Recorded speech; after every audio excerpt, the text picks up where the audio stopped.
Welcome to channel study cell. आज हम एक और इम्पोर्टेंट टॉपिक को यहाँ डिस्कस करने वाले हैं और जो इम्पोर्टेंट टॉपिक हमारा रहने वाला है वो है केमिकल काइनेटिक्स से, जो क्या है ऑर्डर ऑफ रिएक्शन और मॉलिक्यूलरिटी के बीच बात करने वाले हैं। क्या होता है एक ऑर्डर किसी भी रिएक्शन का और कैसे हम उस ऑर्डर को क्या कर सकते हैं, कैलकुलेट कर सकते हैं, और किसी भी रिएक्शन के लिए मॉलिक्यूलरिटी क्या होती है और उस मॉलिक्यूलरिटी को कैसे कैलकुलेट कर सकते हैं। ये पेपर पर्सपेक्टिव के लिए काफ़ी इम्पोर्टेंट है। हम देखिए इस वीडियो में इसको आसानी से समझेंगे और कुछ क्वेश्चंस की हेल्प से भी इसको पता करेंगे कि कैसे हम ऑर्डर और मॉलिक्यूलरिटी किसी भी केमिकल रिएक्शन के लिए कैसे हम उसको क्या कर सकते हैं, निकाल सकते हैं। सबसे पहले हम बात करने वाले हैं किसकी, ऑर्डर ऑफ रिएक्शन की। क्या होता है एक ऑर्डर, ऑर्डर को कैसे डिफाइन कर सकते हैं। ठीक है, ऑर्डर ऑफ रिएक्शन को कैसे हम क्या कर सकते हैं, डिफाइन कर सकते हैं, उसके बारे में बात कर रहे हैं। क्या उसकी डेफिनेशन रहती है, कई बार वन वर्ड या फिर हम कह सकते हैं एक मार्क में ही पूछ सकते हैं कि ऑर्डर ऑफ रिएक्शन कैसे हम निकाल सकते हैं। तो उसी को हम क्या कर रहे हैं यहाँ अभी स्टडी कर रहे हैं with the help of its definition also.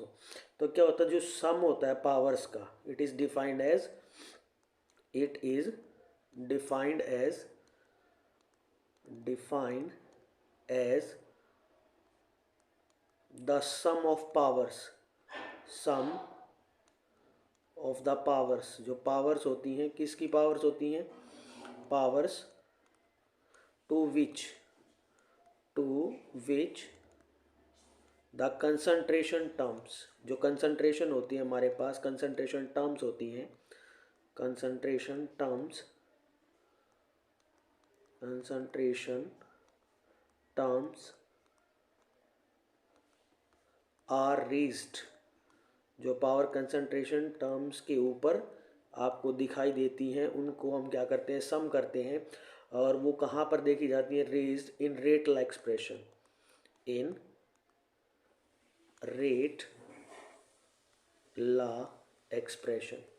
तो जो ये रेट ला एक्सप्रेशन लिखा है ये काफ़ी इम्पोर्टेंट है यहाँ पर कि ऑर्डर निकालने के लिए हमें क्या बात ध्यान रखनी है कि जो भी कंसंट्रेशन हमारे पास होती है उनके ऊपर कोई ना कोई क्या दी रहेगी, पावर रहेगी, उनका हमें क्या करना है, सम करना है। अगर हम सम कर देते हैं उन पावर्स का तो हमें क्या मिल जाता है, ऑर्डर मिल जाता है, उस रिएक्शन का ऑर्डर मिल जाता है।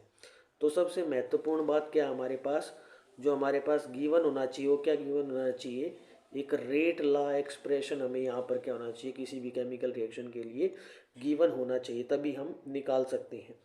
एक हम क्या करके चलते हैं, हाइपोथेटिकल रिएक्शन मान के चलते हैं। जैसे हमारे पास क्या है कि एग्जांपल मान लेते हैं, एक हाइपोथेटिकल रिएक्शन है जिसमें ए हमारे पास कोई रिएक्टेंट है और स्मॉल ए क्या है, उसका स्टाइशियोमेट्रिक कोफिशिएंट है।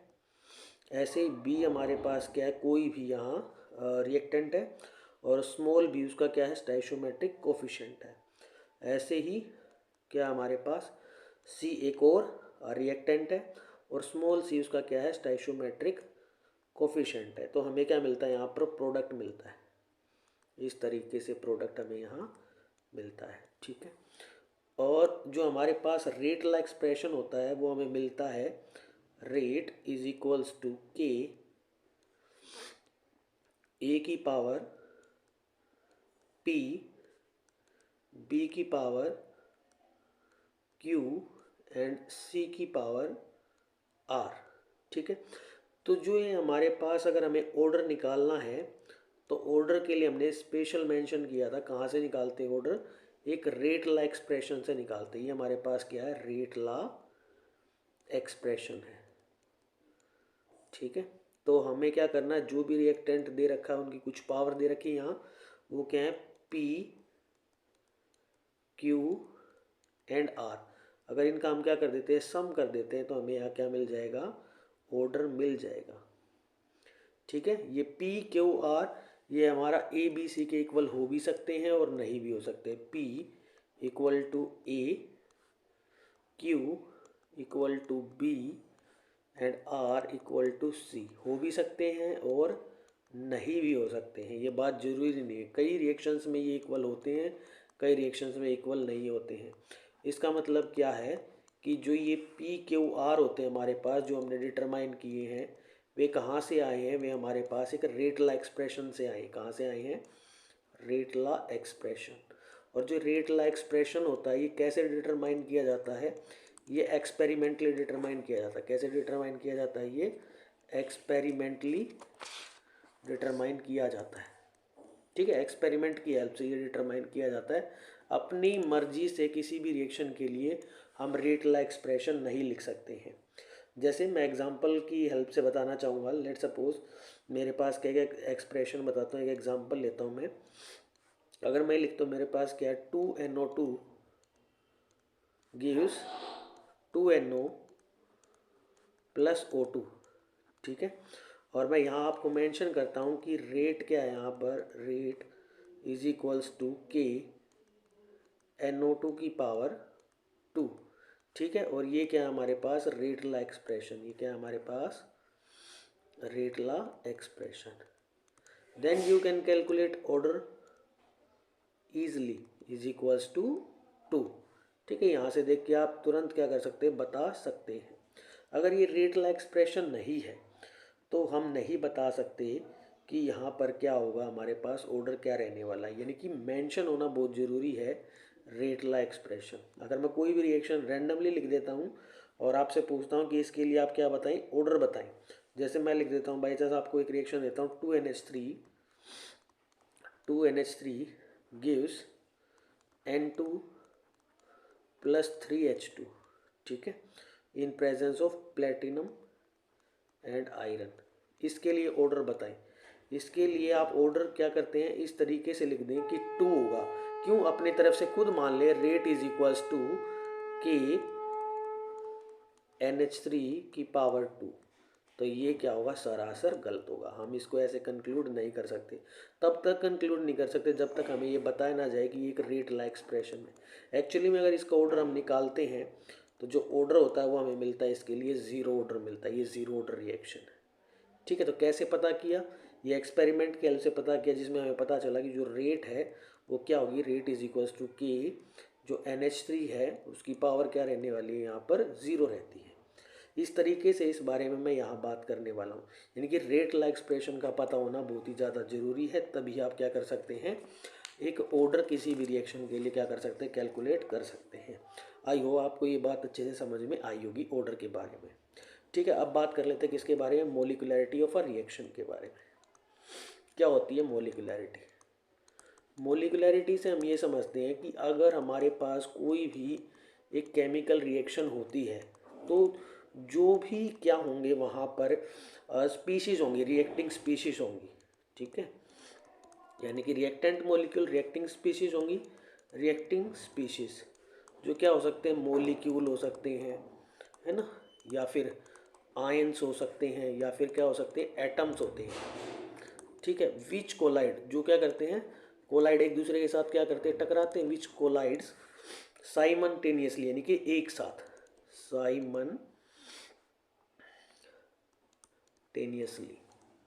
Simultaneously to carry out a chemical reaction. ठीक है, number of reacting species which collide simultaneously, इनके एक साथ। साइमल्टेनियसली का मतलब क्या है, हमारे पास ईच अदर बात कर सकते हैं, या फिर हम कह सकते हैं क्या, एक साथ जो टकराते हैं, जिससे एक केमिकल रिएक्शन हो जाए, उसको हम क्या बोलते हैं, मोलिकुलरिटी बोलते हैं। तो जो मोलिकुलरिटी होती है हमारे पास, मोलिकुलरिटी क्या हो सकती है, आपकी 1 हो सकती है, जिसको हम यूनिमोलिकुलर रिएक्शन बोलते हैं, यूनिमोलिकुलर। अगर 2 होगी तो हम किसको क्या बोलेंगे, बाई मोलिकुलर बोलेंगे। और अगर 3 होगी तो क्या बोलेंगे, ट्राई मोलिकुलर बोलेंगे। 3 से ज़्यादा मोलिकुलरिटी के होने के चांस, 3 से ज़्यादा मोलिकुलरिटी होने के चांस क्या होते हैं, बहुत ही मुश्किल होते हैं, नामुमकिन होते हैं, क्योंकि एक साथ 4 मोलिक्यूल टकरा ही नहीं सकते, तो बहुत ही प्रैक्टिकली इम्पॉसिबल है। और फ्रैक्शनल भी मोलिकुलैरिटी कभी नहीं होती है, ठीक है, कि हाफ हमारे पास क्या मॉलिक्यूल टकरा रहे हैं, तो ये भी क्या है जो चांसेस रहते हैं वो बहुत ही ना के बराबर रहते हैं। मोलिकुलैरिटी कभी फ्रैक्शनल नहीं हो सकती, मोलिकुलैरिटी कभी भी हमारे पास क्या है ज़ीरो भी नहीं हो सकती है ना, और ना ही 3 से ज़्यादा हमारे पास मोलिकुलैरिटी हो सकती है, ठीक है। तो जो मोलिकुलैरिटी होती है वो हम किसके लिए निकालते हैं, हमेशा एलिमेंट्री रिएक्शंस के लिए कैलकुलेट कर सकते हैं। तो दो कई बार चीज़ें पूछी और जाती हैं, कई बार इसके बारे में पूछा जाता है कॉम्प्लेक्स रिएक्शंस के बारे में। कॉम्प्लेक्स रिएक्शंस क्या होती हैं और एलिमेंट्री रिएक्शंस क्या होती हैं, इनके बारे में पूछा जाता है। तो एलिमेंट्री रिएक्शंस वो होती हैं जो एक ही स्टेप में पूरी हो जाए, सिंगल स्टेप रिएक्शंस है ना, single step reactions are known as elementary reactions. Elementary reactions जो एक ही स्टेप में हो सकती हैं, ठीक है। और कॉम्प्लेक्स रिएक्शंस क्या होंगी, जो एक से ज़्यादा स्टेप्स में हो। Those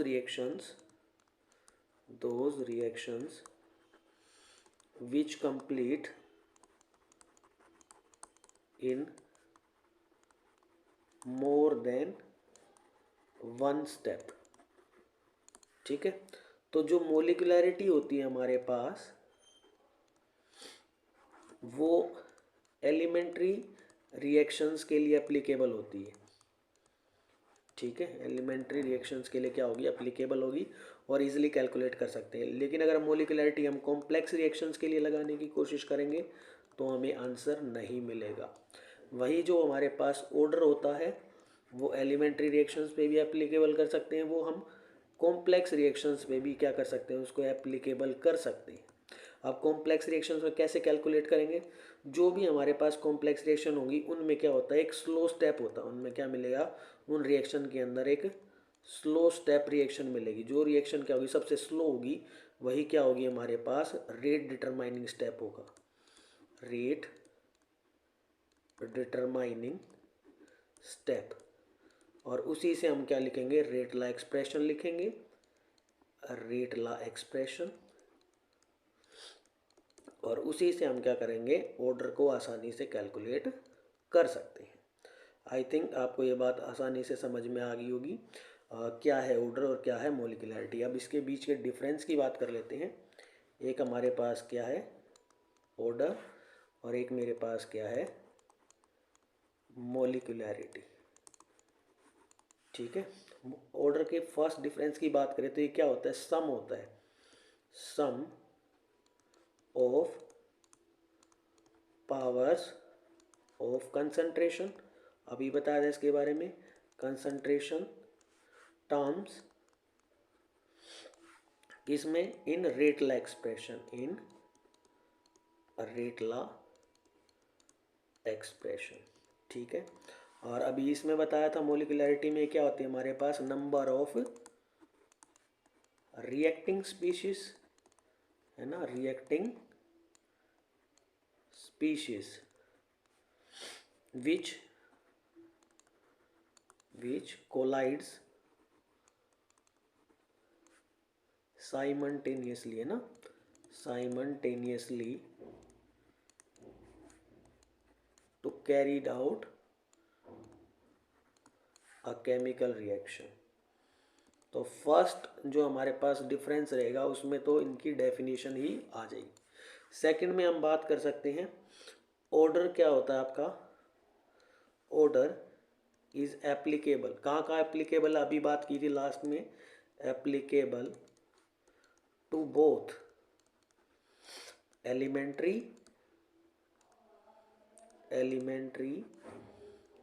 as well as complex reactions, दोनों के ऊपर इसको हम एप्लीकेबल कर सकते हैं।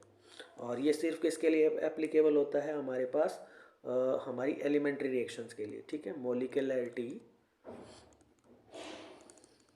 Is applicable only to elementary reactions, ठीक है। थर्ड पॉइंट की बात करते हैं। ये जो ऑर्डर होता है वो डिटरमाइन कैसे किया जाता है? Experimentally. Order can be determined experimentally, ठीक है, एक्सपेरिमेंटली। और जो मोलिकुलरिटी होती है वो हमारे पास थ्योरेटिकल कंसेप्ट रहता है। क्या? Molecularity is a theoretical concept, ठीक है। किसी भी रिएक्शन को देख के आसानी से लिख सकते हैं। वहीं जो हमारे पास क्या होता है, ऑर्डर होता है, उसकी वैल्यू क्या होती है? जीरो भी हो सकती है। Order of a reaction can be zero, लेकिन मोलिकुलरिटी आपकी ज़ीरो नहीं हो सकती। Molecularity of a reaction can't be zero. उसके बाद हम बता सकते हैं ऑर्डर हमारे पास क्या हो सकता है? Order of a reaction can B fractional, बात की थी ना, फ्रैक्शनल भी हो सकता है ना, फ्रैक्शनल। और यहाँ हमारे पास क्या होता है? ये फ्रैक्शनल नहीं होता है, ठीक है। तो ये हमारे पास क्या है? डिफरेंस है ऑर्डर और मोलिकुलरिटी के लिए। कई बार 2 से 3 नंबर में इनके बीच का डिफरेंस भी आपसे पूछ लिया जाता है। तो ये टॉपिक भले ही छोटा है, लेकिन क्या है, एग्ज़ाम पर्सपेक्टिव व्यू के हिसाब से बहुत ही इम्पोर्टेंट टॉपिक है। तो ये आपको ज़रूर आना ही चाहिए। आई थिंक आपको ये आज टॉपिक अच्छे से समझ में आया होगा। और ऐसे ही नेक्स्ट वीडियोस भी ऐसे ही टॉपिक्स के रिगार्डिंग आपके लिए जल्द से जल्द आती रहेंगी। आज के लिए इतना ही। Thank you very much.